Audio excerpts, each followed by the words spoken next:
שמע, אתה מפלרטט ואתה לא מודע לזה.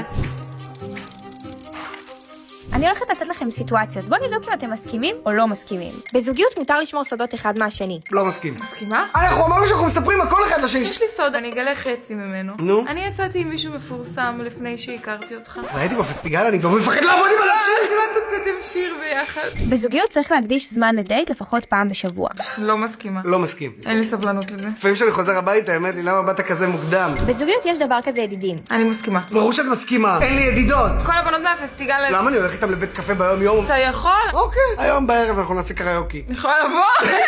בזוגיות לגיטימי לפלרטט אם זה האופי שלך. לא מסכים. מסכימה? אני יכול ללכת מחר למישהי. שמע, אתה מפלרטט ואתה לא מודע לזה. אני לא מפרטט עם אף אחת. די! בזוגיות צריך להוריד שיער גוף. מסכים.